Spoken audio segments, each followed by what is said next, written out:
Yo he visto arreglar una clavícula rota en media hora, una hora, usando solo la respiración, haciendo yuki. Lo que me estoy dando cuenta últimamente es que no ejercemos el libre albedrío por miedo. El primer septenio de vida tienes que superar tus 4 miedos esenciales, que son el miedo a la muerte, miedo a la enfermedad, miedo a la carencia y miedo al abandono. El camino del guerrero, las artes marciales, al final, la esencia, digamos, lo que te enseña es solucionar el conflicto. Y el conflicto se soluciona solo de una forma, que es encontrando la verdad.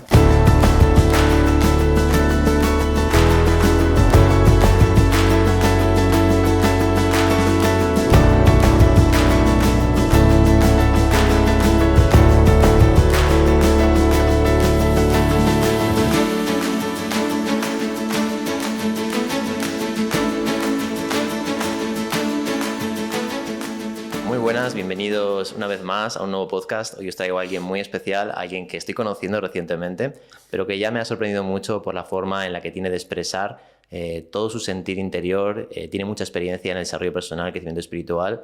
Estamos hoy con Manuel Nalu. Hola Manuel, ¿qué tal? ¿Qué tal? Bueno, pues gracias por venir al podcast Soñando Libre. Encantado de estar aquí. Tú eres profesor de artes marciales, ¿Sí? Terapeuta energético. Sí. Cuéntanos un poco hoy en día, para que las personas te conozcan, a qué te dedicas profesionalmente y luego ya entraremos un poco más en todo tu bagaje espiritual. Vale, estupendo. Pues nada, hoy en día estoy dando clases de artes marciales en una escuela en Móstoles, ¿vale? Doy clases de Wing Chun Kuen y de Arnis, 2 sistemas diferentes, ¿vale? Y luego estoy trabajando independientemente en terapias energéticas, estoy trabajando como canalizador, hago registros acásicos, comunicación animal, bueno, un poco una miscelánea de cosas que vienen de una serie de sitios comunes, por así decirlo. ¿Vale? ¿Cómo comenzaste tú porque entiendo que llevas ya muchos años indagando Sí. en el desarrollo interior y demás? Suelo preguntar a todos los invitados, ¿cuál fue esa primera experiencia que dijiste, aquí hay algo más que tengo que descubrir? Supongo que ha sido poco a poco, ¿no? Pero Sí. ¿cuál fue ese primer impasse que te llevó a decir, wow, tengo que sumergirme en todo esto de conocerme a mí mismo? Pues el origen un poco de todo fue las artes marciales, realmente. Y casi tengo que dar las gracias de haber podido experimentar todo de una forma muy práctica desde el minuto 1. ¿Vale? Yo estamos hablando del año más o menos, el año 91, yo estaba haciendo Aikido en un dojo de Madrid, el Dojo Tenshin, ¿vale? Y en el Dojo Tenshin se hacía una práctica respiratoria que se llama Katsugenkai. Katsugenkai es una rama de una ciencia más profunda, yo no la conozco, ¿vale? Que es el Seitai. Yo he practicado la rama esta, simplemente, el Katsugenkai. Y el Katsugen, de hecho, que se hacía en el dojo donde entrenaba yo, eran al final 3-4 ejercicios, ¿vale? Teníamos el yuki, lo que llaman yuki, que es la expiración concentrada a través de la palma de las manos. Teníamos el movimiento regenerador, ¿vale? Que es un ejercicio que se hace. Y la inspiración concentrada a través de la columna. Eran 3-4 cosas muy básicas. Pero lo que te digo, la fortuna, la suerte que tuve, es que fue todo muy práctico, muy empírico. Desde el minuto 1 tú veías que eso producía una serie de resultados, ¿no? Entonces, yo que venía del mundo un poco más deportivo, yo me acababa de sacar todas las titulaciones, o sea, soy entrenador personal, he hecho másters en medicina deportiva, en nutrición deportiva y todo eso. Venía de un mundo muy científico, ¿no? Tuve suerte, digo, porque para mí el ver que las cosas tenían un resultado inmediato eliminó de golpe todos los muros, todas las barreras que tiene todo el mundo cuando se acerca el conocimiento esotérico. Tú lo has comprobado mismo, ¿vale? Que estamos hablando de enseñanzas que no se cuentan, que no están en la calle, por así decirlo, ¿vale? No son... Que tienes que experimentarlo. Claro, entonces mucha gente se siente atraído por ese tipo de enseñanzas, pero hay gente que lo tiene todavía muy desvinculado de la propia práctica o de la experiencia. Y eso en la gente normal genera un rechazo muchas veces, genera bueno, esto me lo creo, no me lo creo. Ahí lo metemos en vez de como una cosa práctica, lo metemos en las creencias, ¿no? Esto me lo creo, esto no me lo creo, esto puede ser, esto no. Conmigo no ocurrió eso. Tuve la suerte de que todo lo podíamos experimentar sobre la marcha, entonces... Todas las barreras que podía haber, todos los muros de creencias que se podían formar en torno a todas las ciencias de evolución personal, espiritualidad y todo eso, ni siquiera se construyeron, no hubo muros. Entonces, porque las artes marciales, mucha gente lo puede ver como aprender a defenderte o aprender a atacar. sí. Nunca he traído a nadie que sepa de artes marciales, así que me interesa mucho preguntarte por este tema. ¿Cómo fue para ti el adentrarte en esto y darte cuenta que las artes marciales era una vía de crecimiento personal y también espiritual? Sí, a ver, las artes marciales evidentemente tienen hay una parte que es la gestión del conflicto a través de la fisicalidad. ¿Vale? Eso es innegable, eso está ahí. De hecho, yo me acerqué a las artes marciales precisamente porque a mí me pegaban en el colegio de pequeñito. ¿Vale? Ahora lo llaman bullying, está de moda, tiene hasta terapeutas especializados en ello, pero entonces no, entonces simplemente era que te pegaban, tú lo decías en casa y tu padre decía, pues le das tú más fuerte, y ahí se acaba el problema. Yeah. Vale, entonces hubo un punto que me puse a practicar con 16 años, muy jovencito, me puse a practicar artes marciales, buscando esa solución directamente física del problema que tenía, Claro. que era aprender a defenderme. Curiosamente, a partir de que empecé a hacer artes marciales, dejaron de haber problemas en mi vida. No, nunca tuve en el colegio concretamente que aplicar lo que aprendí en artes marciales. ¿No? Sí, quizá también te cambia la actitud. Qué paradoja, ¿no? Sí, te cambia la actitud y eso es todo al final. ¿No? Claro. La presencia te cambia un montón de cosas. ¿No? Pero sí es verdad que las artes marciales, por otro lado, van unidas, según la disciplina o la tradición diferente, van unidas a mucha espiritualidad. ¿Vale? No todas, pero unas más que otras, ¿vale? Yo empecé con el taekwondo, que ya aprendes, por ejemplo, el valor de los ritos, de los rituales, los ritos de paso, los propios pasos de grado de examen de las artes marciales. Es un rito de paso curioso, que no se dan muchos en nuestra sociedad. Una de las primeras artes que, empecé con el taekwondo, lo hice full contact, hice un montón de cosas, y luego tuve la suerte de caer en este dojo de Aikido, del que te hablo, y ahí sí que había mucha conexión con todo lo que es el proceso respiratorio, había muchos ejercicios de respiración, además que venían de muy atrás, y en este sitio concretamente tenían un vínculo muy fuerte con el Seitai, con el Katsugenkai. ¿Vale? Entonces para mí iba todo unido, iba de la mano. Y iba de la mano también con la experiencia, que fue lo bueno, ¿no? Pues alguien se caía en clase, se rompía, se hacía daños, yo he visto arreglar una clavícula rota en media hora, una hora, usando solo la respiración, haciendo yuki. Vale, he visto arreglar piernas, he visto arreglar de todo. Entonces, ya no te lo cuestionas, simplemente dices, yo quiero aprender eso. Vale, pero no hay esto podría ser o no, eso es así. Entonces te cambia mi percepción, tu percepción de lo que es la fisicalidad, lo que es el cuerpo físico, cómo funciona, lo que podríamos llamar hoy la medicina actual, te cambia totalmente. Es un cambio pequeño, pero que con los años estás en otro punto totalmente, ¿no? Porque en el caso del Aikido, sí que he escuchado, yo no lo he practicado nunca, sí. que es muy diferente a otras artes marciales. ¿En qué se diferencia, aparte de esto de que dices, de las respiraciones y demás? Sí, el Aikido... ¿Qué es el Aikido? Vale, el Aikido es un arte que fue codificado por O-sensei Morihei Ueshiba, ¿vale? En principios, mediados del siglo pasado, el siglo XX. Él venía de estudiar en muchas escuelas de Taijutsu, Jujutsu, el Daito Ryu, una serie de sitios, ¿vale? Y codificó un sistema en el cual, digamos que la base es aprovechar la fuerza del contrario, la energía del contrario. A lo largo de su vida también el fundador practicó muchas disciplinas respiratorias que le introdujeron un poco el Aikido también en ese mundo de entender el cuerpo físico, la fisicalidad y la salud desde otro punto, desde otro sitio. Y concretamente el maestro de mi maestro, que era un japonés llamado Itsuo Tsuda, estudió además con el maestro Noguchi, que era el fundador del Seitai, ¿vale? Que es lo que digo, que es una ciencia muy, muy, muy densa, muy compleja. Lo más parecido a lo que me podría referir es el Reiki, pero no es diferente del Reiki, ¿vale? Tiene también una parte muy parecida a la osteopatía, de manipulación de vertebral, de huesos, de tal. Y a través de esas prácticas que hacíamos en el dojo, pues sí, ahí ya digo que, como he dicho, ¿no? Todo estaba unido, no había una separación de eso. El Aikido concretamente era una parte de la práctica, el Katsugenkai era otra parte de la práctica. El Aikido, como lo enfocaban en el dojo donde yo entrenaba, era un Aikido muy, muy tranquilo, muy, muy, muy técnico por un lado, pero no eran ¿cómo diría yo?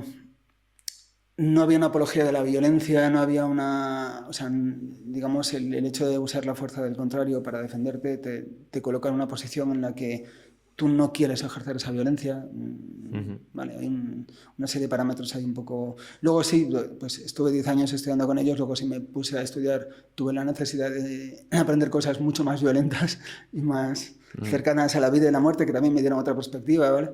Como es el Arnis, que está muy pegado a la vida y la muerte, ¿vale? O como es el Wing Chun, que es un estilo de defensa muy contundente, muy agresivo, muy contundente. Ha sido todo un bagaje, ¿no? Pero quizá el acercamiento a la espiritualidad fue efectivamente fue el Aikido, ¿no? Porque ahora que has dicho el tema de la muerte, Sí. hay muchas culturas que la vida es una propia preparación para el momento de la muerte. Sí, sí. ¿Qué acercamiento tienes tú hoy en día o qué comprensión tienes acerca del momento de la muerte? Te voy a preguntar muchas cosas acerca de esto Vale, porque no, vamos a no, hablar no, mucho del miedo, del perfecto, conflicto. nada, aquí estamos. Pero, Encantado. ¿cómo ves? ¿Crees que la vida es la preparación para ese momento? ¿Qué importancia le das tú al momento de la muerte en nuestro camino? Como almas, me refiero. Vale, a nivel álmico, a ver, yo creo que es ya, bueno, esto no vino de esa etapa de mi vida, ¿vale? Luego estudias un montón de cosas más y vas comprendiendo un poco lo que es quiénes somos, de dónde venimos, a dónde vamos, ¿vale? Cómo es el proceso de encarnar y desencarnar y todo eso, ¿vale? Yo creo que más que la vida que sea una preparación para la muerte, es importante tener mucha información o tener buena información de cómo es el proceso de experimentar el cuerpo físico aquí en este lugar donde estamos. Vale, como te contaba el otro día, estamos en un planeta decimal, en un cuerpo físico, en tercer nivel de conciencia. Eso ocurre por una serie de cosas, se hace de una forma, tú firmas, por así decirlo, por una serie de experiencias, de encarnaciones, y al final, digamos que todo lo que hasta la fecha podría decir que estamos haciendo aquí, cogiendo información de unas culturas a otras, unos sistemas de trabajo u otros, al final te das cuenta que lo que hacemos aquí es experimentar e integrar. Te lo comentaba el otro día, si te acuerdas también, en la terapia. Sí. Entonces, es lo que realmente tenemos que hacer, experimentar, integrar las cosas, no preocuparnos demasiado de lo que va a pasar después, ¿vale? Sino preocuparnos del aquí y del ahora, ¿no? Que es bueno tener información de qué ocurre cuando desencarnamos. Sí, claro, por supuesto. ¿Dónde pasamos? Pues pasamos a cuarto nivel de conciencia, hay una serie de pasos, sabes que cada nivel de conciencia tiene 7 subniveles. Pasamos al tercer, cuarto subnivel de cuarto nivel de conciencia, de ahí vamos ascendiendo hasta que nos preparan para la siguiente encarnación. Es una serie de procesos, eso ya es pura técnica. Además, estamos hablando La gente lo va a flipar mucho cuando escuche todo esto que estás diciendo. No, pero bueno, porque no hay tanto... Sí, hay poca información. No hay Bueno, ya empieza a haber más información. Sí, al final de esos subniveles pues vienen los maestros que nos van recordando un poco, porque el shock es, cada vez que experimentamos el cuerpo físico, la fisicalidad, en el momento de encarnar tenemos una membrana de control que se llama brana, que hace que no recordemos vidas pasadas o experiencias pasadas en otros niveles de conciencia. Brana, has dicho. Brana, sí. ¿Por qué? Porque es a lo que venimos. Si yo tengo que venir a experimentar y a poder aprender a resolver, solucionar conflictos, ya no digo problemas en el mal sentido de la palabra, sino, bueno, experimentar y solucionar cosas, ¿vale? Si yo recuerdo todo de todo, estoy en una posición muy cómoda, no experimento, o sea, no tengo un problema delante, no evoluciono desde un punto determinado, ¿vale? Por eso no interesa que tú recuerdes todo lo demás. Entonces te pasas una vida entera diciendo, bueno, esto es lo único que hay, estoy aquí, resuelves tu vida de la mejor manera. Supongo que todos tenemos la sensación esa que a nivel de encarnaciones, según vas avanzando, vas evolucionando en maestría hasta que, bueno, vas aprendiendo a hacer las cosas mejor, tu conciencia llega a un punto que se va activando más y vas entendiendo la vida de otra forma, ¿vale?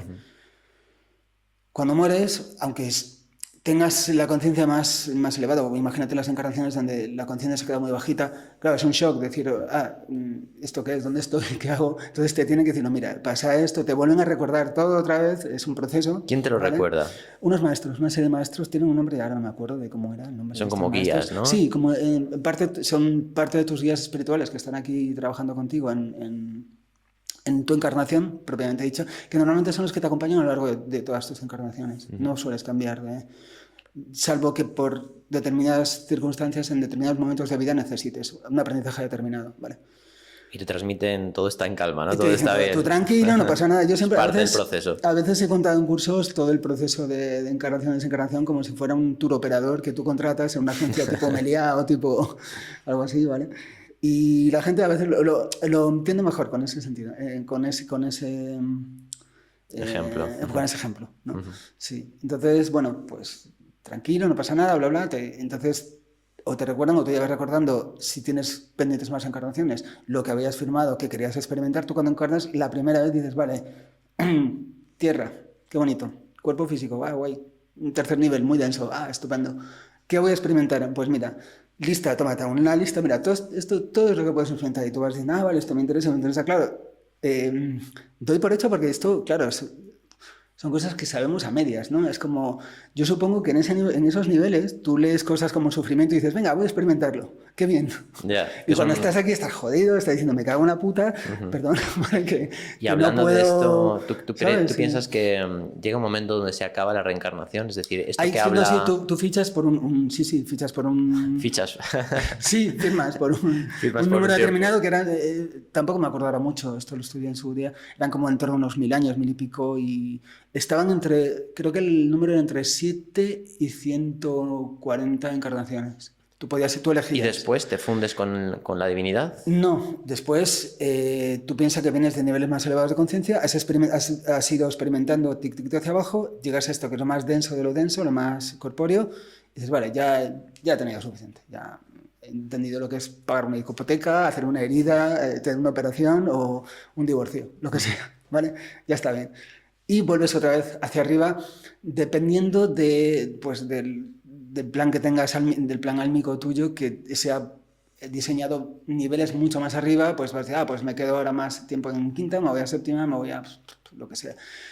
Parece que estamos hablando de una serie de años, son medidas de tiempo que no entran en nuestra cabeza. ¿Vale? Ya. No podemos imaginar como la propia creación del universo, no podemos concebirlo. Claro, es que Parece que estamos hablando de un mes, una semana.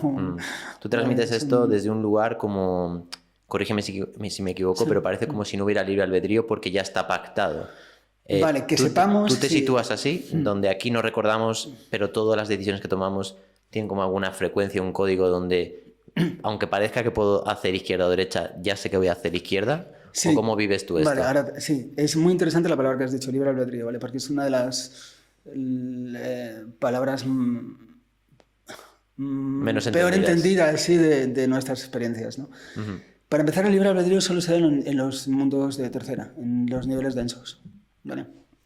En quinta no hay libre albedrío, como lo entendemos aquí. En niveles superiores no hay libre albedrío. Tú tienes unas misiones, unos cometidos, tienes unas cosas que hacer, ¿vale? Aquí el libre albedrío, tú realmente fichas, como he dicho antes, o firmas por una serie de cosas, pero tienes el comodín del libre albedrío. Es decir, vale, tengo que experimentar esto, pero lo voy a experimentar con mis decisiones, bajo mi perspectiva y como yo quiera. Vamos a hacerlo muy llano esto, ¿vale? Lo voy a experimentar como me dé la gana. Entonces, uno puede experimentar el sufrimiento de una forma más liviana, otro lo puede experimentar de una forma más abrupta. Al final, las decisiones, el libre albedrío lo que te condiciona es que tú tomas las decisiones que quieres y nadie puede intervenir, sobre todo. No se puede intervenir en el libre albedrío. Que es una herramienta que a mí me parece además muy interesante espiritualmente porque da muchísimo poder. Es decir, que nadie puede o sea, no hay ninguna entidad, vibración o como lo quieras llamar, externa que pueda intervenir en tu libre albedrío. Con lo cual no hay nada de fuera que pueda intervenir en tu experiencia. Pero nosotros abrimos las puertas a todo y nos dejamos camelar por todo en cierto modo. Pero no deja de ser una decisión, de ahí todo el enunciado este que hacen en círculos de evolución personal, de como tú creas tu mundo con tu conciencia, tú creas el mundo que tienes delante, tus decisiones al final crean tu mundo. Eso es parte del libre albedrío, ¿vale? Ese libre albedrío en niveles superiores no existe, ¿vale? Pero por contra, nos vamos justo a lo contrario. Aquí en este nivel de conciencia no hay, tú puedes haber firmado, como he dicho, por experiencias, pero no hay un proyecto, una misión que sea el tuyo. Es una de las cosas que también yo creo que han hecho mucho daño en muchos entornos espirituales, de gente frustrada diciendo, oye, ¿cuál es mi propósito y cuál es mi misión? Tu único propósito es experimentar e integrar y ser feliz haciéndolo. Nada más, no hay otra cosa. Qué interesante, Manuel. Pues se me viene así como una pregunta, porque yo he estado transitando esto durante varios años. Yo siento que tenemos libre albedrío aquí. Hay mucho debate con todo esto, ¿no? Porque es verdad que toda la información inconsciente que llevamos ahí nos ejerce un destino, ¿no? Sí. Pero al mismo tiempo, lo que me estoy dando cuenta últimamente es que no ejercemos el libre albedrío por miedo a ejercerlo. El otro día me llamaba una cliente y me decía, Pablo, es que cada vez que me va feliz, cada vez que soy feliz, me autosaboteo. Es como no me permito ser feliz.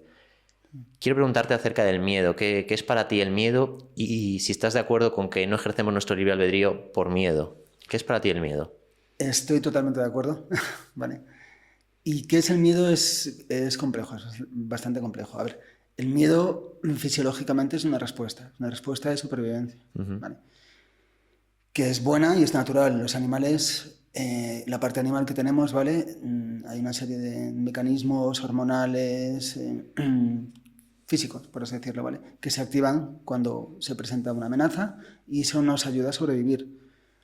Esa pequeña parte del miedo es buena porque nos hace sobrevivir. El problema es que los seres humanos cogemos eso y lo extendemos años y años y años y años y años y años. Entonces, de pronto creamos, construimos un montón de nuestra realidad en un entorno, por así decirlo, tanto mental como puramente químico, hormonal, que no es el que debería ser.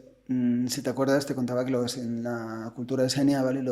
El primer septenio de vida tienes que superar tus 4 miedos esenciales, 4 miedos primarios que llevan ellos, ¿vale? Que son el miedo a la muerte, miedo a la enfermedad, miedo a la carencia, la escasez, ¿vale? Y miedo al abandono, ¿vale? Esos 4 miedos nos marcan el resto de nuestra vida si en ese periodo de vida no los superamos, no los trabajamos. ¿Hasta qué edad lo trabajaban ellos? Los 4 primigenios hasta el primeros 7 años de vida. 7 años. Pero realmente el ciclo se cerraba en los 3 primeros septenios, los 21 años. 21 ¿vale? años. Entonces, el miedo en sí, digamos que proyectado en el tiempo, no el miedo como supervivencia, que eso es bueno, hemos dicho, proyectado en el tiempo nos va a condicionar nuestro modo de entender la vida, por lo tanto de proyectar la vida. ¿Qué vida estamos proyectando? Lo estamos proyectando con un filtro que ya no es el adecuado, sobre todo si no hemos entendido cómo superar esos 4 miedos primigenios, ¿vale? Entonces, estamos como sembrando en una zona donde ya las cosas no van a crecer bien. Y de pronto llegas, tienes 40, 50 años y dices, joder, ¿por qué tengo esta serie de bloqueos en mi vida, de miedos? Y es algo que viene de muy atrás, viene de no haber superado esos 4 miedos primigenios que se van haciendo más grandes cada vez, se van extendiendo en el tiempo. Vale. Parte del estudio de las artes marciales es el miedo, ¿vale? Lidiar con el miedo, concretamente el miedo a la muerte. El miedo puramente físico es el miedo a la muerte. Porque ¿vale? es como que está de fondo, ¿no? El miedo a la Sí, muerte, el miedo al miedo. Sí, el conflicto genera ese miedo a la muerte, pero los otros miedos también, o sea, es un pack, vamos, no los puedes separar unos de otros, es complicado, ¿vale? Y lo que llamas tú autosabotajes, ¿vale? Son expresiones del miedo, literalmente son expresiones del miedo, son miedos no trabajados que hemos ido extendiendo a lo largo del tiempo, ¿vale? Yo siempre cuando lo comparo con la parte más... En artes marciales lo he comparado muchas veces con la parte más biológica y a veces consigo que la gente lo entienda de otra forma. Tú imagínate, imagínate en el Serengeti, ¿no? Los leones, las cebras, todo. Documentales estos maravillosos que hemos visto todos de África, ¿vale? Y llega un león y se pone a perseguir a las cebras para comérselas, ¿vale? Y coge una cebra, la matan, la comen. ¿Qué hace el resto de las cebras? Inmediatamente después. Se para 15 metros más allá y se ponen a pastar. Ha pasado el impulso ese de adrenalina que han tenido el miedo, para ellas ha pasado el momento y su siguiente acción es comer y seguir haciendo su vida normal. Tan tranquilas. Inmediatamente. Si esas cebras fueran personas, estarían años hablando de ese día, que la cebra Luisa el otro día, pobrecita mía, fíjate lo que le pasó con lo maja que era, tal. Estaríamos años y años y años extendiendo ese conflicto, nos lo llevaríamos con nosotros, ¿vale? Eso los animales no lo tienen, es maravilloso, ¿no?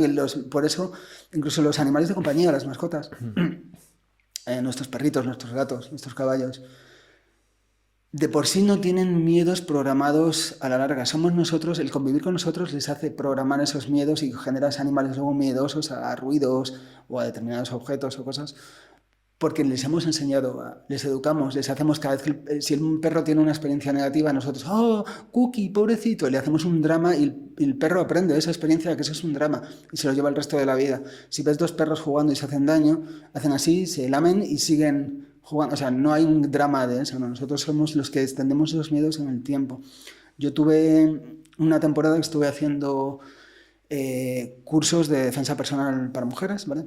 Para mujeres que además que habían tenido sus situaciones de maltrato, tanto psicológicas como físicas, maltrato en el hogar, violaciones, había un montón de casos, ¿vale?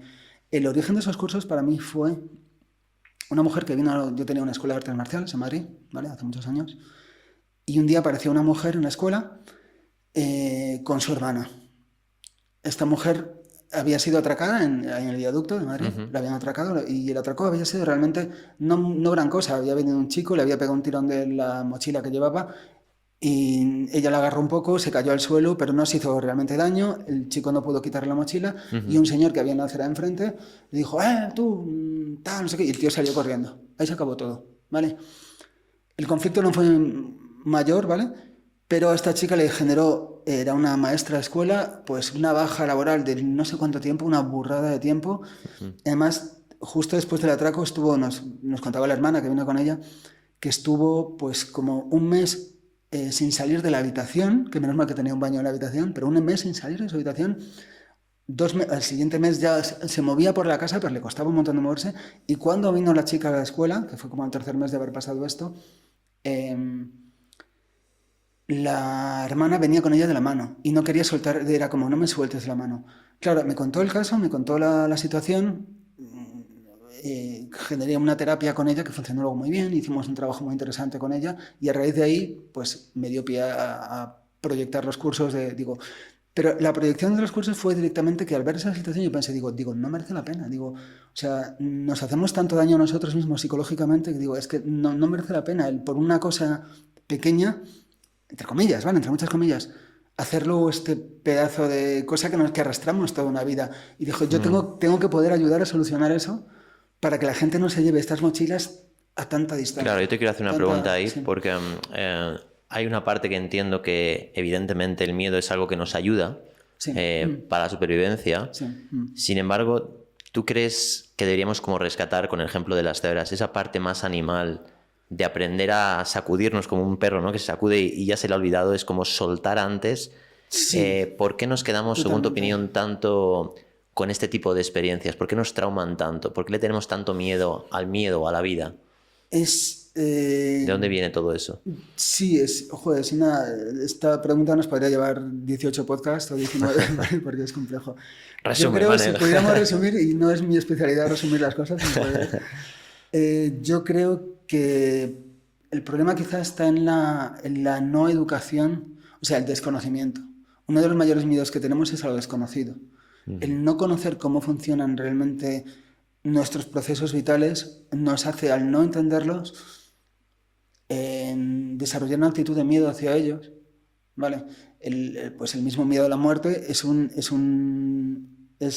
directamente viene de no entender cómo es el proceso de encarnación y desencarnación. Si lo tuviéramos eso mucho más claro, lo ritualizáramos de otra forma y nos lo hubieran contado desde pequeñitos, no tendríamos ese miedo a la muerte. De hecho, en muchas culturas guerreras esa información estaba un poco más presente y hacía que las personas no tuvieran tanto miedo, habría que preguntarles luego individualmente, ¿vale? Pero no tuvieran genéricamente tanto miedo a la muerte, ¿vale?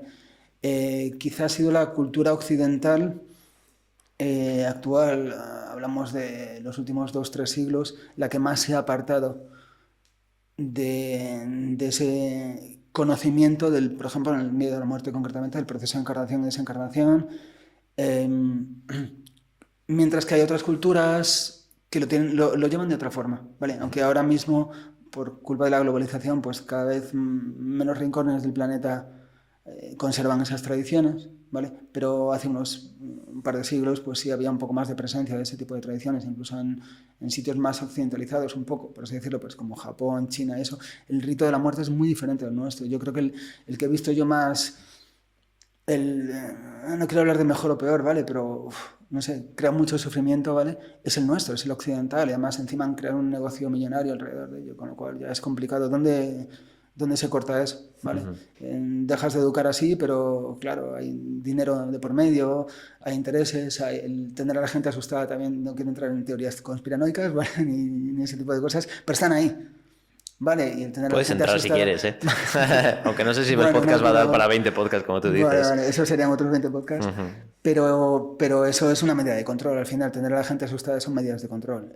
Y los gobiernos de ahora, pues, tiran de medidas de control como pueden, ¿vale? En muchos sentidos. Entonces, fíjate que, por ejemplo, el miedo a la enfermedad, el no entender cómo funciona tu cuerpo físico, la que ha liado hace unos años. Ya no me meto más en ahí, ¿vale? Pero la que ha liado, ¿vale? Entonces, al final, para contestarte, ¿vale? Yo creo que una de las formas de que no se produjera ese miedo es con una buena educación y en nosotros que el conocimiento. El conocimiento te quita el miedo al final. El saber, el conocer, el entender bien los procesos de la vida, del mundo, de todo lo que nos rodea, hace que vivamos con menos miedo. Es que es muy interesante porque le tenemos miedo no a las cosas, sino a lo que las cosas nos generen. Entonces, básicamente le tenemos miedo a las emociones, le tenemos miedo a nuestro propio sentir, ¿no? A nuestros propios nervios, le tenemos miedo al miedo, ¿no? Como decía antes. Entonces, cuando a ti te viene alguien con miedo a lo que sea, ¿cómo le ayudas a que el cuerpo, porque al final el que lo tiene que entender es el inconsciente, es el cuerpo? Vale. Supongo que las artes marciales es una vía de ellas. Sí. ¿Qué haces tú para dirigir a las personas a que el cuerpo ya suelte ese miedo, como que lo transmute? Yo trabajo concretamente con el conocimiento, ¿vale? Entonces, por un lado, por ejemplo, el conocimiento de lo cuál es tu umbral realmente, por ejemplo, intolerancia al dolor físico. Las artes marciales, un beneficio que tienen es que te cambian totalmente tu percepción o tu tolerancia al dolor físico.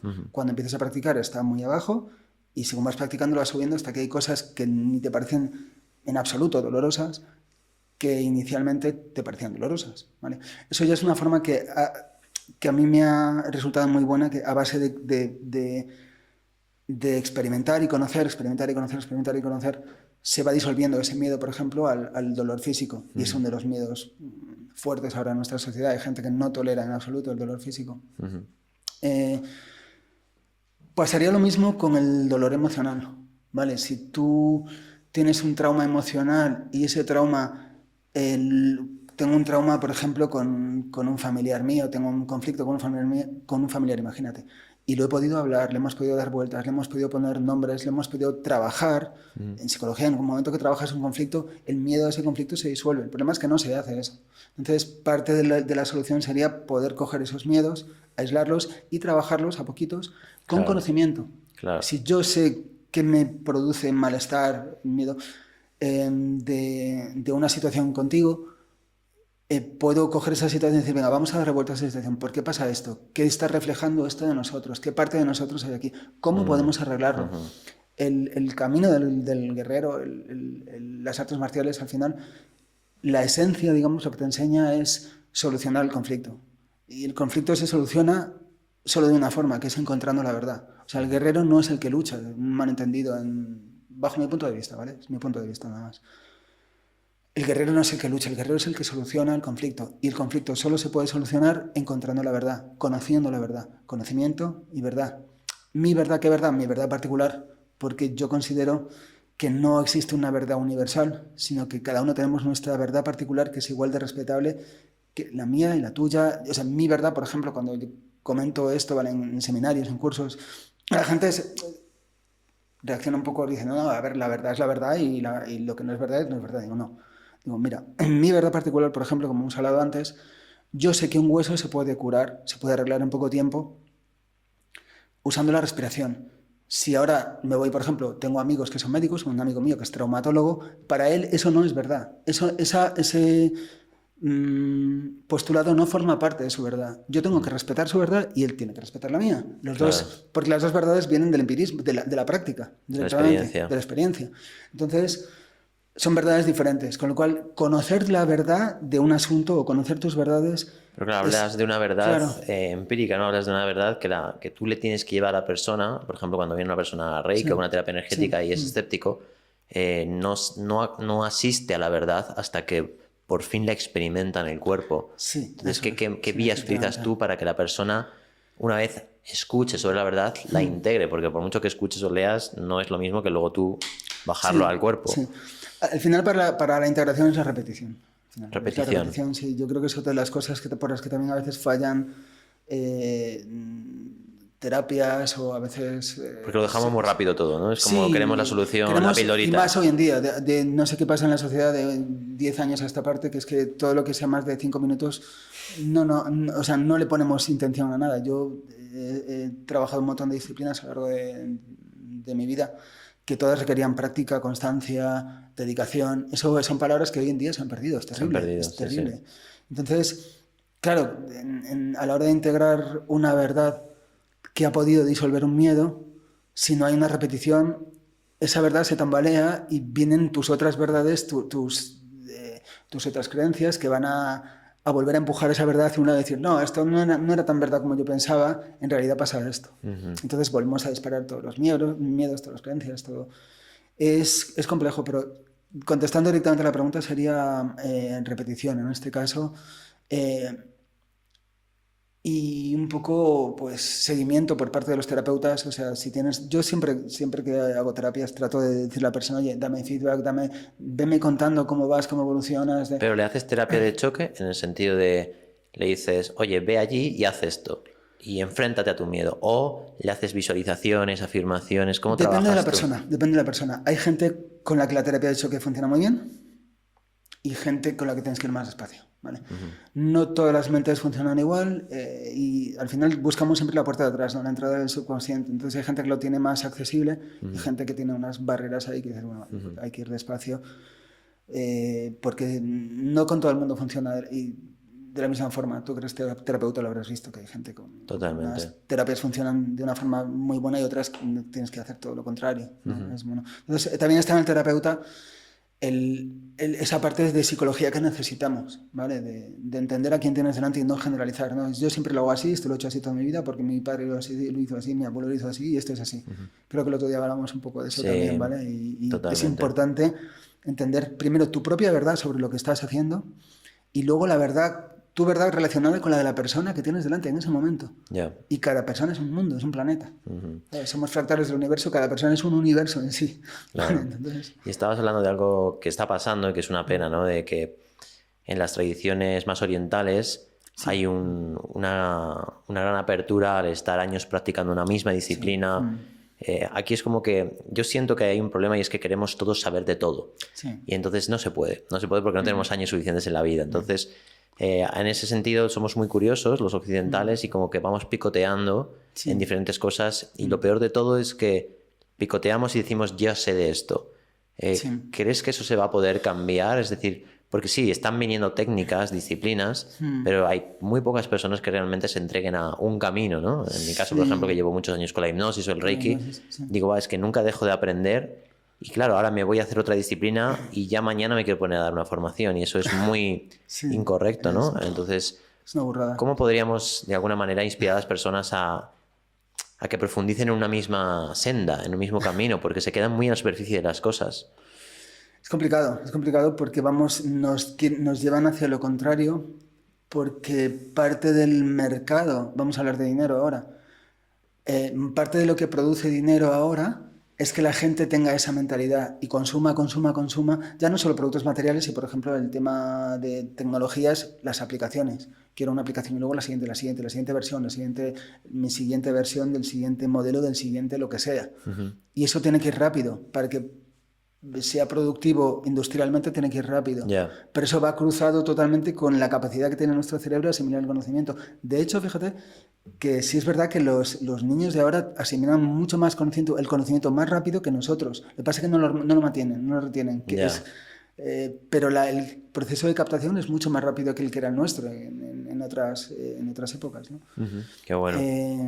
Claro, es que todo esto que tú comentas yo lo comparto totalmente. Como hay mucha gente queriéndose dedicar hoy en día a esto profesionalmente y necesitan la parte económica, Sí. al final veo que la gente dice, bueno, pues como lo necesito voy a empezar ya a hacer cosas. Sí. Y la paradoja es, a mí me pasó, ¿no? Es verdad que en mi caso era diferente porque yo con mi familia me había formado desde pequeño y demás, Sí. y tenía ese bagaje, pero es verdad que al mismo tiempo, cuando tú te lanzas, es cuando aprendes. Sí.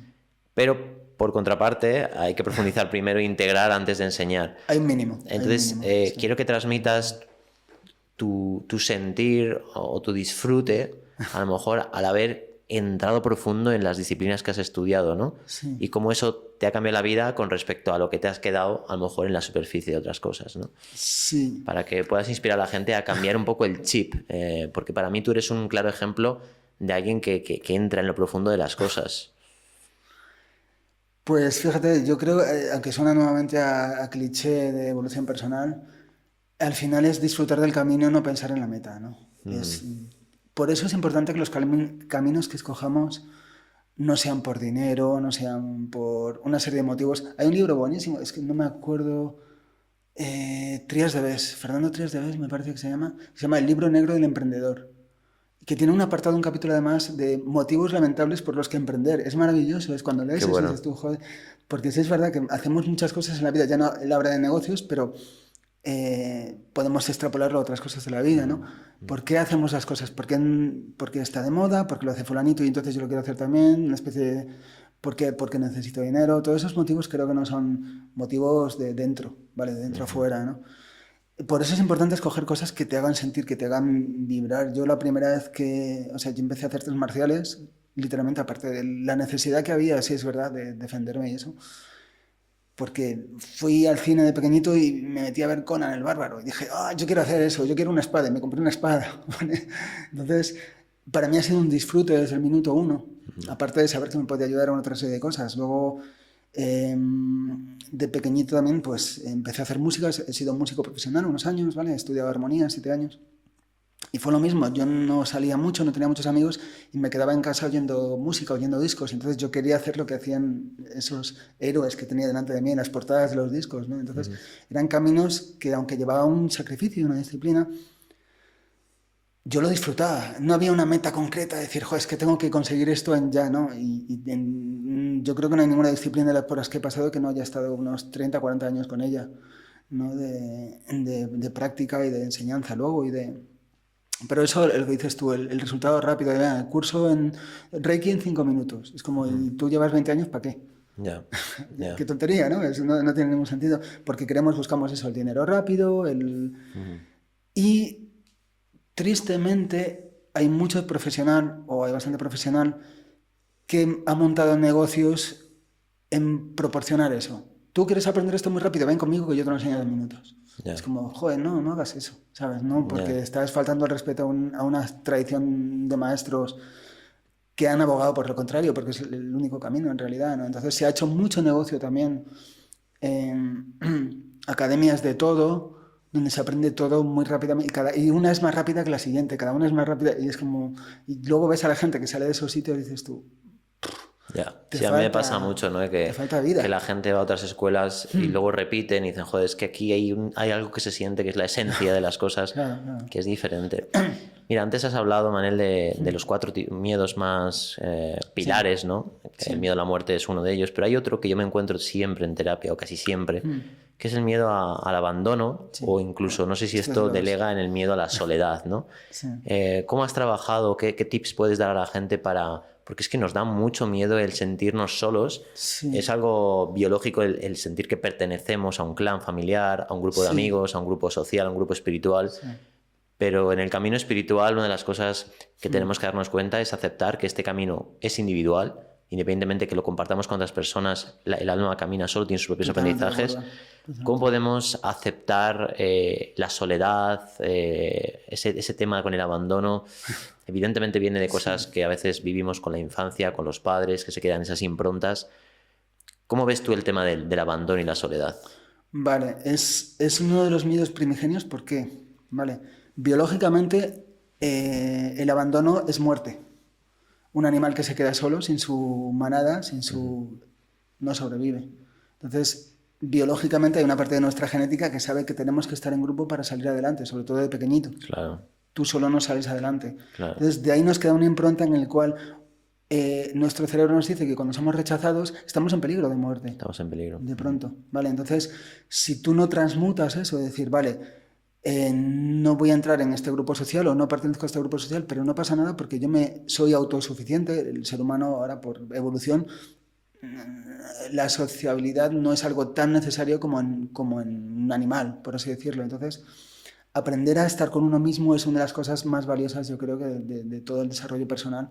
Y es uno de los, efectivamente, como dices tú, es de los grandes dolores que tiene la sociedad hoy en día y de las cosas donde más pincha la gente, ¿no?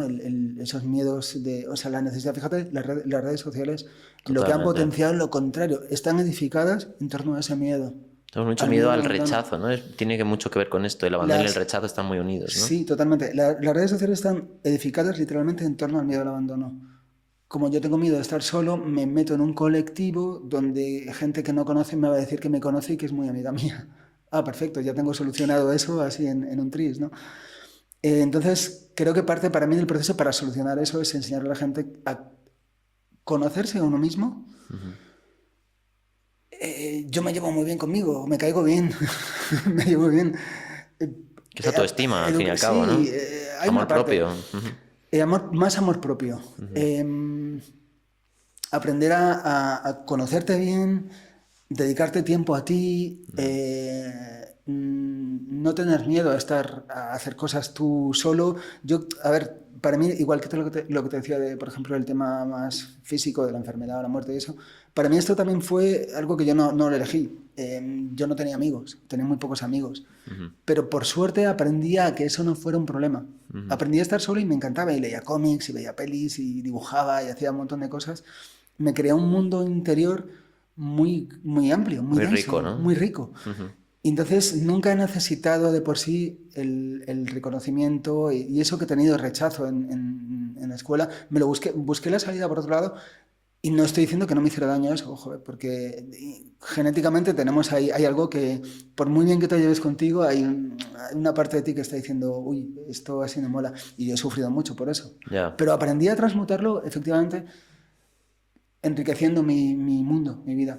Veo mucha gente que no es capaz de estar solos, que es antes hacer un plan o antes hacer algo con alguien, sí, que tomarme una hora para mí. O ponerte en una aplicación a buscar pareja enseguida, cuando tal, es como rellenar espacios, ¿no? De hecho, todo el tema de hábitos como el tabaco, el alcohol, etcétera, es como tapar espacios ahí vacíos, ¿no? Totalmente. Fíjate lo que has dicho, una cosa muy interesante, lo de las aplicaciones para ligar, ¿vale? Joder, en mi época de ligar era un proceso, llevaba un tiempo, te podía salir bien o mal, ahora todo está a un clic, ¿sabes? Aún me gusta. Aún me gusta. Y es como, pues yo creo que ese proceso, te gustaba una chica, entonces a ver si se fijaba en ti, a ver si le caías bien, a ver si le caías bien luego a sus amigos, que es el otro planeta ya, si conseguías hablar con ellos, si conseguías ya una cita de venga, vamos a tomar algo, vamos haciendo eso, de pronto estaba también el factor padres, tiene padres, Dios mío. Llamarla, me acuerdo yo el tema de que no había móviles en teléfonos fijos, de llamar a su casa y si cogía el palo colgabas enseguida, ¿vale? Pero eso, te enriquecía como persona. Yo creo que era muy bonito, era una experiencia cuando no te contestaban te enriquecía mucho para aceptar el rechazo, ¿no? Sí, ahora ya es, bueno, pues si este no me acepta voy a otro, ¿no? Es rápido. Ahora en 5 minutos has pasado por 20 perfiles con fotos de gente medio en bolas que, yo qué sé, como lo ponen todo fácil como negocio, entonces nos han creado una mentalidad de acceder a todo muy rápido y muy fácil. ¿Tú sabes el promedio que tarda un león en cazar una cebra de tiempo? ¿Vale? 8 horas. Wow. Son 8 horas. Desde que se tumba, mira el rebaño y dice, vale, de aquí para allí, esas no, de estas no, a ver, esa no. Esa parece que está un poco coja, vale, esa, vale, voy a aparte de esa. 8 horas. Todo lleva un tiempo... Lo queremos todo demasiado rápido. Lo queremos todo rápido. De hecho, yo me fijo en mi propia actividad y yo tengo mucha acción, ¿no? En mi astrología y demás, mucho fuego. Y digo, jolín, es que es verdad que al final no te sitúas aquí y en esta cosa de conseguir ya las cosas, está muy de moda ahora en el mundo del desarrollo personal y espiritual, el tema de las sustancias. No sé si tú tienes experiencia, la desconozco. Sí. Cuéntame un poco cómo percibes tú, que entiendo que hay una parte buena, como en todo, y otra parte más negativa. Hay mucha gente que defiende que debería ser un proceso más natural de trabajártelo tú. Hay otras personas que bueno, decretan que sin las sustancias no podemos llegar a los lugares profundos. Sí. ¿Cómo ves tú ahora esta Bueno, moda de ir a la ayahuasca, tomarte el rape, todo este tipo de historias que ahora es como, venga, y encima presumes de ello, de, wow, qué experiencia he tenido, tal, pero no has tenido tú un proceso de trabajo interior, has tirado de otra cosa externa a ti para llegar a eso, que en determinados momentos entiendo que tanto a nivel terapéutico como iniciático puede estar bien. ¿Cuál es tu experiencia o opinión de todo este mundillo? bueno, permiso para hablar. Resumidamente. Mi capitán, permiso para hablar porque aquí joder, es complicado, ¿vale? Yo estoy cansado de quitarle bichos a la gente que ha pasado por experiencias de ayahuasca, de rapeo, de eso, o sea, abrimos un montón de Bichos, portales. ¿qué son bichos para la gente que no entienda esto? Es complejo. ¿Vale? Parásitos Son bichos, energéticos y cosas sí, así, ¿no? parásitos energéticos. La historia es que entiendo que cuando todo estaba más denso, el proceso en el que estaba la Tierra hace unos años, sí es verdad que hacían falta una pequeña ayuda externa para a veces alcanzar determinados estados de conciencia. Hace ya bastante que eso no es así. Hoy en día la energía está mucho más presente, la vibración está altísima, ahora nos vamos al famoso paradigma que nos vamos a quinta, todo está muchísimo más elevado y no es necesario realmente para conectar con un otro nivel de conciencia acceder, o sea, hacerlo a través de sustancias externas, ¿vale? Como todo, no es la sustancia sino el uso que le das. O sea, vas a una ceremonia de ayahuasca bien llevada, con un guía que un chamán que lo lleve bien, que te dé un propósito, que tal eso. Eso no es malo, eso está bien, ¿vale? Pero la ayahuasca como moda en la fiesta de no sé quién y, ¿vale? Y hacemos así un grupito y eso hace mucho daño. O sea, hay muchísimo caso ahora de intervención, muchísima, por culpa de esas sustancias, por así decirlo. Eh, Podríamos resumir que yo creo que hoy en día no son necesarias, pueden ayudar en determinadas gente con la conciencia muy dormidita o gente muy densificada, es como un achuchón. Mal no está, pero sobre todo las que son más las psicoactivas, como es el cacao o otras sustancias, no tienen tanto peligro, por las psicotrópicas, o sea, la ayahuasca, hongos más fuertes, ¿vale? Hay que tener cuidado, hay que tener mucho cuidado y siempre hacerlo con un profesional que entienda muy bien de lo que está haciendo, o sea, lo que está haciendo, que el ritual donde se hace esté con todos los protocolos de protección, seguridad y Y todo lo que pueda ser, ¿no? sí, Armar es hasta las como cejas. que hayan contratado el pack seguros. Porque tú lo has probado, entiendo. He probado ¿Y te abre mucho? ¿Qué es lo que sucede? Yo solo he probado el rape, no he probado sí, ayahuasca. depende de la persona, depende del momento, también del momento de tu vida. A mí concretamente no me aportó gran cosa, pero yo también, una época de mi vida que también tiraba mucho de sustancias, tuve una época muy mala en mi vida, muy oscura, de alcohol, sustancia, droga, otro tipo de drogas, ¿vale? Bueno, pues pasé un periodo complicado y no me aportó absolutamente nada. A mí personalmente, sí que hay gente que le ha abierto un montón de perspectivas Puertas, y son no cosas sé. así, de puertas. Curiosamente, claro, lo de las puertas, ahí estamos en el tema, ¿no? Que he hecho sin protocolos muy estrictos, o sea, muy pulcros de seguridad. O sea, abrimos un montón de portales y se cuelan todo tipo de bichos. ¿Vale? Estoy cansado de quitar bichos a la gente. No, es que el otro día una ayahuasca que trajo no sé quién y tal. Y digo, ¿protegisteis el...? No, fue como... Había una intención, había una ceremonia detrás. No. Y digo, Ya. pues, Ya. una persona de los peores casos que he tenido, que llevaba 1 año y medio sin dormir casi, decía que cada persona que se cruzaba por la calle la quería matar.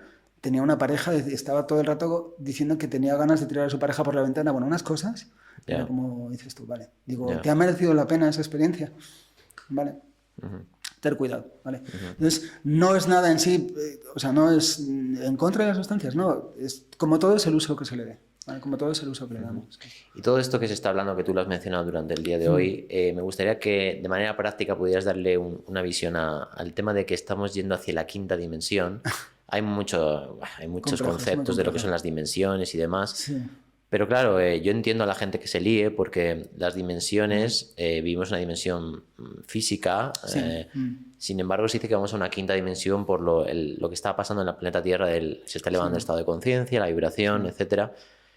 Sin embargo, mucha gente dice, bueno, es que vamos a empezar a vivir con los extraterrestres, o vamos a empezar a ver ángeles por todos lados, o vamos a desaparecer de la Tierra, unos se van a quedar aquí y otros se van a ir a otro lado. Hay mucho misterio con todo esto. Y claro, nadie le pone como, venga, vamos a bajar esta información a la Tierra, que tú hablas mucho de bajar toda la Tierra, ahora hablaremos de esto para terminar. ¿Qué es esto de que vamos hacia la quinta dimensión? Vale, a ver... Pon los puntos sobre las sí, is. vale. Es complejo porque efectivamente, como tú dices, hay mucha información entrando, incluso en algunos sectores hay información cruzada, ¿vale? Una más catastrófica, otra menos, tienes de todo, ¿no? Y todavía estamos en un momento en que la información se puede contrastar hasta un punto, entonces...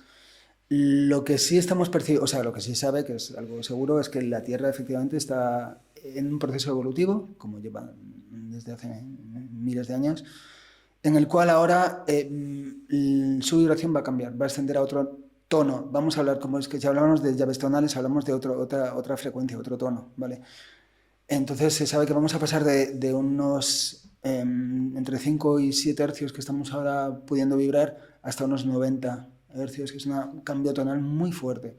Entonces, ese proceso es lento, es muy lento. Un cambio genético que nosotros vamos a necesitar, ese cambio genético, para poder aguantar esa vibración genética directamente. No es del día a la noche, no es de hoy para mañana. Es un proceso de generaciones y es un proceso lento. Que el proceso está en marcha, sí. Nosotros, de hecho, yo considero que somos las semillas. ¿No? Dime. Sí, eso, justamente, que estamos poniendo semillas, somos las semillas que estamos proporcionando, o sea, que vamos a potenciar ese cambio.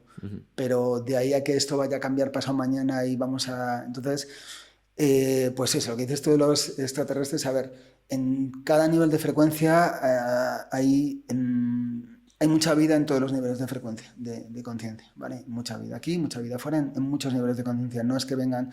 Cuando hablamos de extraterrestres nos imaginamos gente física, igual de material que nosotros, que vienen en platillos volantes y no, eso no es así, ¿vale? No es así. Pero es verdad que igual que todos los guías, los maestros, los guías, sí, vosotros... No es así, pero ha habido muchos avistamientos. Sí, hay una parte que sí, pero no me quiero meter en ese tema. Pero vosotros, fíjate que vosotros que trabajáis con registros acásicos, los guías existen los guardianes del registro acásico, esos son maestros de entre quinto y séptimo nivel de conciencia. ¿Vale? Esos maestros que no están en este plano físico con nosotros, ¿vale? No es que mañana vayamos a empezar a ver esos maestros ahí como si los tuviéramos delante. Es complicado, ¿vale? Pero hay gente que se va a quedar como...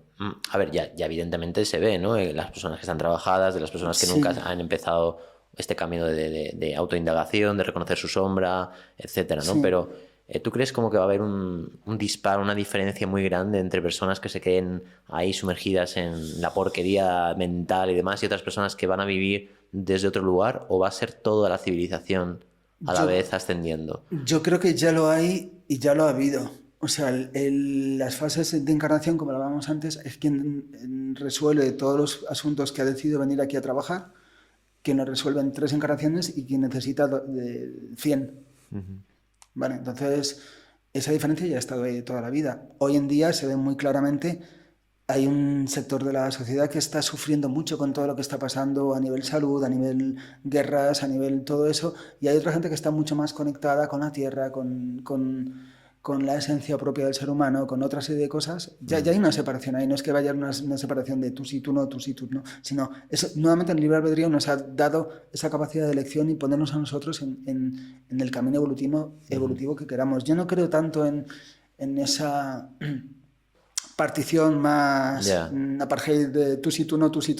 Sí, que parece discriminación. Claro, sí, y hay gente que está sufriendo mucho con eso, ojo, hay gente que está sufriendo mucho. Uy, yo no voy a pasar, o yo no voy a... A ver, somos 800, creo que somos como 800 millones de personas. 8.000 millones de personas en la Tierra. Generalizar una cosa u otra es complicado, ¿vale? Somos muchos y somos 8.000 millones de conciencias diferentes. O sea, yo cuando he tratado este tema con mis maestros, ¿vale? Lo han enfocado mucho en la individualidad y dicen, no va a haber un cambio, va a haber 8.000 millones de cambios. Y 8.000 millones de formas de interpretar esto diferentes. Entonces es todavía demasiado pronto para decir, es que va a pasar esto, tú te quedas aquí, nos vamos a otro...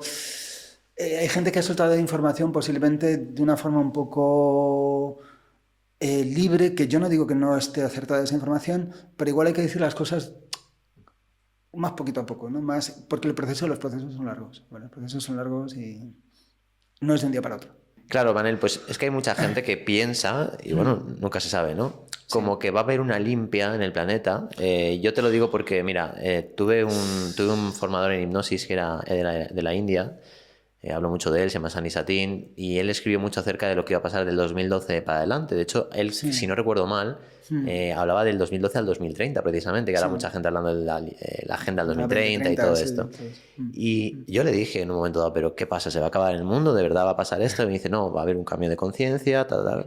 Sin embargo, me dijo que las personas que no estuvieran vibrando en el amor, en el verdadero amor, sí. iban a empezar a enfermar. Y yo siento que eso es cierto a un nivel, porque es verdad que veo físicamente, tenemos muchos cambios, hay mucha gente que está teniendo ahora intolerancias, que le salen muchas cosas, estamos como purificando, pero hay gente como que no se abre por precisamente el miedo a sentir.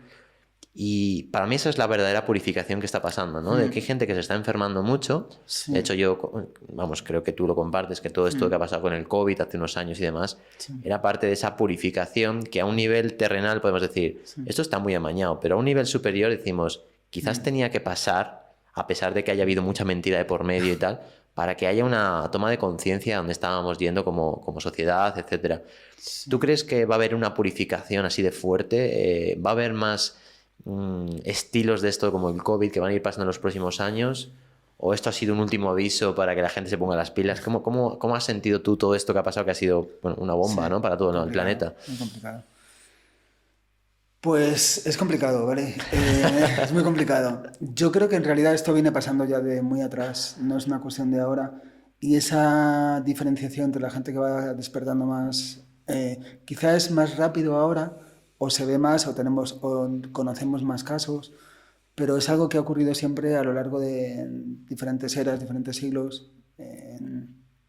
O sea, hay gente que despertaba antes que venía ¿cómo te diría yo? Con cometidos más cortos o había firmado por cosas más cortas y hay gente que le llevaba más el proceso, pero eso ha ocurrido siempre. A mí me gusta, o sea, no me gusta el tono selectivo que llevan algunos mensajes que se están produciendo ahora de tú eres bueno, tú eres malo, esto está bien, esto está mal. No dejamos de estar experimentando aquí. Todos los buenos y los malos estamos experimentando. Hemos venido a traer contraste y el contraste y la luz van juntos, ¿vale? Si hay luz hay contraste, siempre. Si hay mucha luz va a haber mucha sombra también. Entonces es importante entender que todas las experiencias son igual de válidas y todos los caminos son igual de válidos al final, ¿no? Quizá ahora somos más conscientes de lo rápido que se producen esas despertares de conciencia o tenemos más casos alrededor, pero yo no creo personalmente en el tono selectivo este que se le está dando al mensaje, que no digo que no vaya a haber en un momento dado. Obviamente, si el planeta está subiendo, vamos a analizarlo muy fríamente. El planeta sobre vibración, cualquier fisicalidad que no esté preparada para esa vibración, pues lo va a pasar mal, efectivamente. Pero creo que es importante que todos podamos ayudar a los demás a ir entendiendo qué favorece esa vibración más alta y qué no, en lugar de decir tú sí, tú no, tú eres malo, tú eres bueno, ¿vale? Y si hay gente que en esta encarnación concretamente, la que estamos viviendo, pues no va a poder experimentar esa ascensión de conciencia, no pasa nada, eso es su experiencia y tiene que ser igual de respetada, ¿vale? Entonces, yo lo veo menos selectivo en ese sentido, dentro de que físicamente sí va a haber pues, un momento en que pero es pura física, ¿vale? Si el sitio donde vives está vibrando en un tono determinado, tú tienes que ser armónico o acorde a ese tono, ¿vale? Es muy interesante esto porque has dicho, porque hay mucha gente que se piensa que si en algún momento todo el mundo eleva mucho su vibración y todos empezamos a caminar en amor, paz y demás, claro, pero tú estás diciendo que a mayor luz, mayor sombra.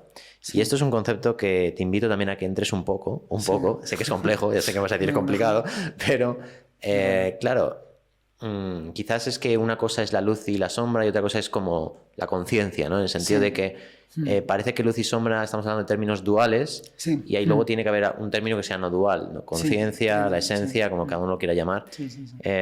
¿Tú crees que el llegar a un momento donde supongo que en otras civilizaciones que no lo sé, ¿no? Porque no recuerdo haber estado allí. Si estuve, pues no, pues ahora mismo no tengo conciencia de ello. Atlántida, Lemuria, todo esto. ¿Ha habido un momento donde siempre haya habido paz entre los seres humanos o siempre tiene que haber sombra? Siempre tiene que saber ese yin-yang. No podemos comparar momentos de atrás con lo que tenemos ahora porque el proceso de evolución de la Tierra ha sido siempre dinámico y hacia adelante. Entonces, lo que eran la gente que habitaba en Lemuria, en la Atlántida, no tiene nada que ver con lo que somos nosotros. No es como que hubiera...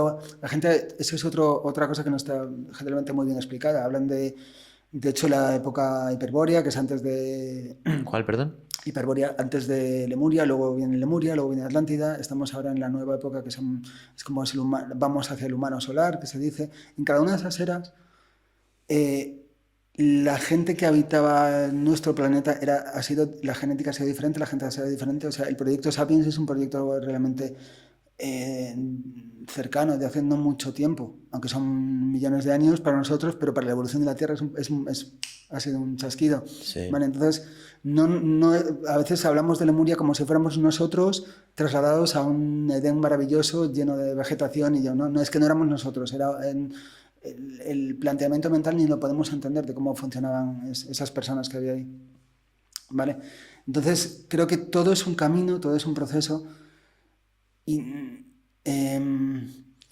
no se puede comparar con cosas de atrás, aunque hay cosas de atrás, concretamente eso también se sabe que la época Atlante, pues igual que Lemuria ha generado más nostalgia en lo que somos nosotros y el recuerdo de Lemuria, Atlántida ha generado más frustración o cosas equivocadas. Ahora estamos acabando todo lo que se hizo supuestamente mal en Atlántida. Uf, Manel, pues es que es muchísima información, quizás la gente se va a quedar con ganas de más, pero hay una cosa que yo sé que tú hablas mucho de ello cuando has hecho con Isabel, que pronto la traeremos también aquí al podcast, en la ceremonia del cacao que hicisteis juntos. Nos diste todo un speech que nos encantó, yo creo que a todos los que estábamos en el retiro, sobre lo importante que es bajar a tierra. Sí. Claro, hablamos de ascensión, hablamos de espiritualidad y todo el mundo se imagina lo que se imagina, que es ángeles, guías espirituales, quintas dimensiones, registros acásicos, planetas extraterrestres, pero eso no es la verdadera espiritualidad. Al final hay que bajar todo aquí a tierra, estamos aquí.